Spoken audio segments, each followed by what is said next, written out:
Assalamualaikum warahmatullahi wabarakatuh. Hari ini kita akan membahas kisah hari Selasa. Allah berfirman surah Al-Maidah, A'udzu billahi minasyaitonir rajim. Watslu 'alaihim naba abnai Adam bil haqqi idz qarraba qurbanan fataqabbala min ahadihima wa lam yutaqabbal minal akhiri qala la aqtulannaka qala innama yataqabbalullahu minal muttaqin, yang artinya, ceritakanlah kepada mereka kisah kedua putra Adam menurut yang sebenarnya ketika keduanya mempersembahkan kurban, maka diterima dari salah seorang dari mereka dan tidak diterima yang lain. Ia berkata, "Aku pasti membunuhmu." Berkata saudaranya, "Sesungguhnya Allah hanya menerima kurban dari orang-orang yang bertakwa." Anas bin Malik radhiyallahu anhu meriwayatkan, ia berkata Rasulullah SAW ditanya tentang hari Selasa. Maka beliau menjawab, hari Selasa adalah hari berdarah. Para sahabat bertanya, "Kenapa demikian ya Rasulullah?" Jawab beliau, "Karena pada hari itulah Siti Hawa haid dan putra Adam membunuh saudaranya sendiri." Sebagian ulama mengatakan bahwa pada hari Selasa itu ada 7 jiwa yang bernyawa dibunuh. Yang pertama Jurais alaihissalam, yang kedua Yahya alaihissalam, yang ketiga Zakaria alaihissalam, yang keempat tukang sihir Fir'aun, yang kelima Asiyah binti Mujahim istri Fir'aun, yang keenam Sahib Sabi Bani Israel, yang ketujuh Habil putra Adam. Pasal pertama kita akan membahas Jurjais alaihissalam dibunuh. Jurjais bin Faltin adalah seorang pemuda yang ahli ibadah. Ia hidup pada masa Raja Dardianah yang terkenal dengan penyembahan berhala. Pada suatu hari, Raja Dardianah itu mendirikan suatu singgasana. Lalu ia meletakkan patung berhalanya di atas singgasana tersebut. Ia menghiasi berhalanya itu dengan boneka ragam permata dan diberinya wangi-wangian berupa misik dan kapur. Sesudah itu dinyatakannya api di samping singgasana itu, maka orang-orang mau menyembah kepada berhala itu dibiarkannya. Ia berlalu melewati singgasana itu. Dan bagi mereka yang tidak mau menyembah berhala, maka mereka dicampakkan ke dalam api tersebut. Kemudian Allah mengutus Jurjais alaihissalam untuk menemui Raja Dardianah itu dengan membawa seperangkat ajaran Allah, yaitu untuk menyeru agama ia mau beribadah kepada Allah. Jurjais berkata kepada raja itu, "Kenapa Anda menyembah kepada benda yang tidak bisa melihat dan tidak bisa mendengar sama sekali, serta tidak dapat memberikan manfaat sedikit pun kepada penyembahnya?" Raja itu berkata, "Semenjak aku menyembah berhala, maka harta kerajaan dan kenikmatan yang aku terima semakin banyak. Dan manakah hasil peribadatan kepada Tuhanmu itu? Tidak tampak satu kenikmatan yang ada padamu." Jurjais alaihissalam menjawab, "Sesungguhnya kenikmatan di dunia ini sifatnya hanya sementara dan suatu saat akan musnah. Sedangkan Allah memberiku nikmat di akhirat yang kekal dan abadi, di dalamnya ada surga. Maka terjadilah perdebatan yang sengit antara Jurjais dan Raja Dardianah, yang pada akhir peribadatan itu menghasilkan bahwa Raja Dardianah memerintahkan supaya Jurjais dibunuh saja. Raja lalu memerintahkan kepada badan tentaranya supaya menggodok biji sawi dan cuka, dan setelah mendidih lalu dituangkan ke seluruh badan Jurjais. Juga diperintahkan agar menyisir badan Jurjais dengan sisir besi, sehingga tidak tertinggal sedikit pun dagingnya kecuali tulang belulang.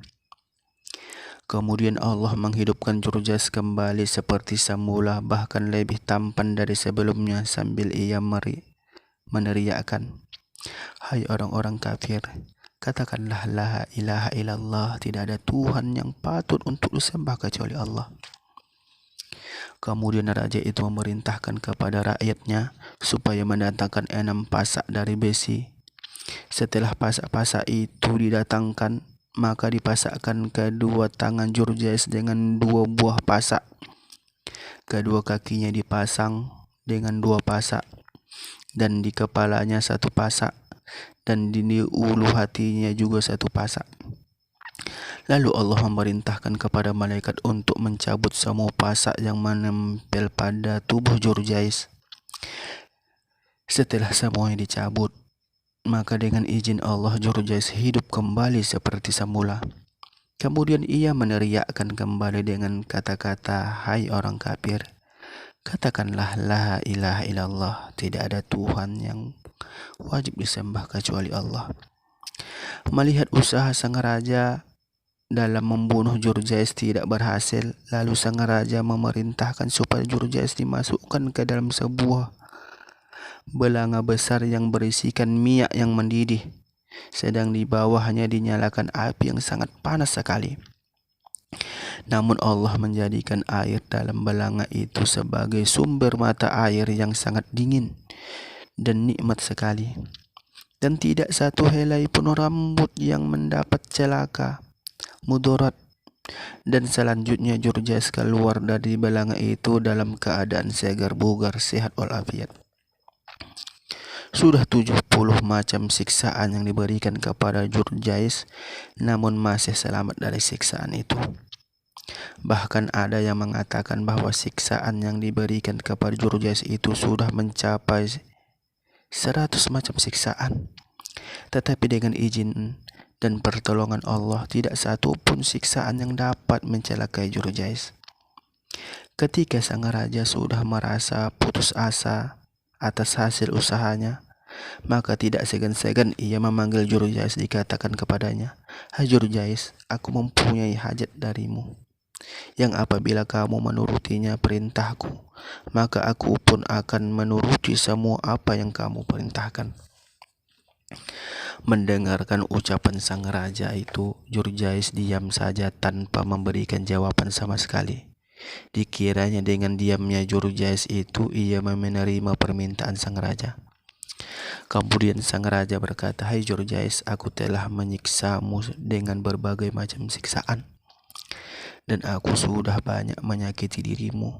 Sekarang marilah kamu ikut ke rumahku untuk beristirahat malam ini." Maka pergilah Jurjais alaihissalam ke istana raja. Pada malam-malamnya ia gunakan untuk sholat dan membaca kitab Jabur sampai terbit fajar. Bacaan Jurjais itu telah memberikan kesan dan sentuhan rohani di hati sang istri raja, sehingga ia menangis terseduh-seduh. Lalu sang istri raja itu berdiri di belakang Jurjais dengan suara lirih. Ia menyatakan tobatnya. Jurjais menawarkan kepadanya agar ia masuk Islam. Lalu ia menerima ajakan dan usulan Jurjais itu. Lalu masuklah ia ke dalam agama Islam, agama Allah. Ketika Jurjais keluar dari istana, raja lalu memerintahkan agar ia bersujud di hadapan berhala, tetapi ditolaknya. Lalu Jurjais kemudian raja memenjarakannya pada sebuah rumah seorang perempuan tua Si perempuan tua ini mempunyai seorang anak yang tuli, bisu, dan buta. Dalam penjara itu Jurjais tidak diberi makan dan minum. Di dalam rumah perempuan tua itu ada satu tiang. Lalu Jurjais berdoa. Maka dengan tiba-tiba tiang itu berubah menjadi pepohonan yang berdaun dan berbuah dengan berbagai buah-buahan.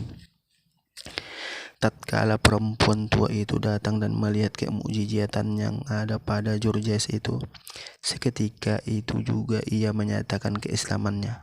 Kemudian ia meminta kepada Jurjais agar beliau berkenan untuk mendoakan agar anak yang cacat itu normal kembali.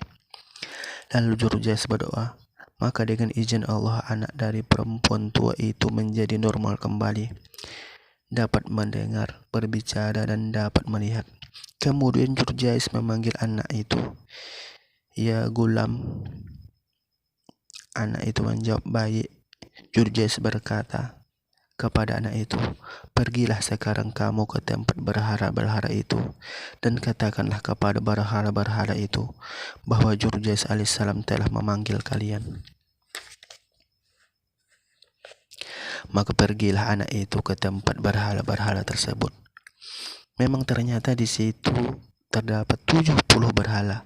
Ketika anak itu menyampaikan pesan sang Jurjais, maka berkat berhala-berhala itu menjatuhkan diri ke tanah dan dengan kekuasaan Allah, berhala-berhala itu berjalan di atas kepala mereka menuju ke tempat Jurjais berkata. Ketika Jurjais melihat berhala-berhala itu berjalan, beliau lalu memerintahkan kepada bumi supaya menelannya. Kejadian yang semacam itu diketahui disaksikan oleh mata kepala sang istri raja. Lalu sang istri raja tersebut naik ke atas istana dan berteriak, "Wahai penduduk kota, sayangilah diri kalian dan masuklah kalian ke dalam Islam." Sang raja, suami dari sang istri itu, berkata kepadanya, "Suami,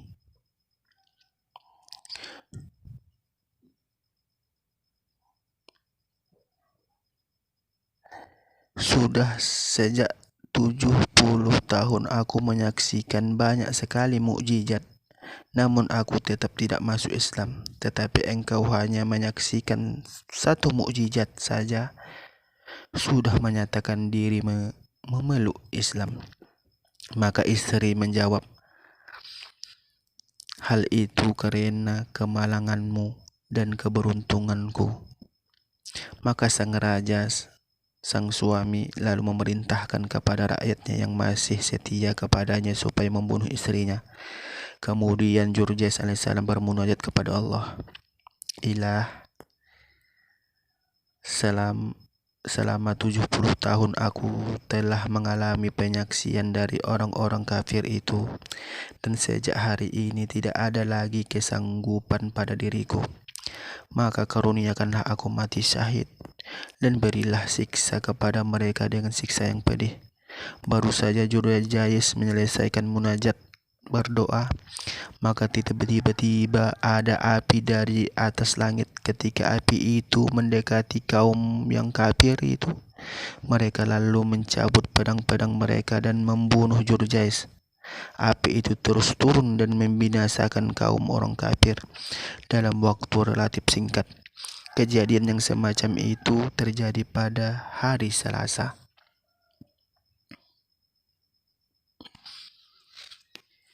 Yang kedua, terbunuhnya Nabi Yahya alaihissalam. Nabi Yahya alaihissalam terbunuh pada hari Selasa.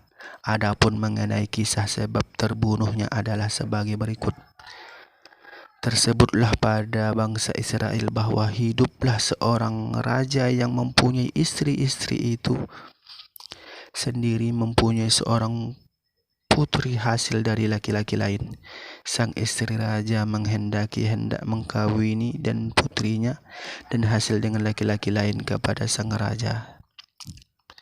Sebab sang istri khawatir kalau sang raja itu kawin lagi dengan perempuan lain, Maka untuk mewujudkan impian serta keinginannya itu, pada suatu hari ia mengadakan pesta perayaan besar-besaran. Pada waktu itu Nabi Yahya ikut menghadiri, kemudian beliau diundang. Saat pesta berlangsung, maka sang istri raja mengutarakan maksudnya itu kepada Nabi Yahya agar keinginannya itu diperkenankan, diizinkan. Namun Nabi Yahya menolaknya, tidak meluluskan permintaannya. Nabi Yahya berkata, tindakan yang semacam itu adalah haram menurut ajaran Islam.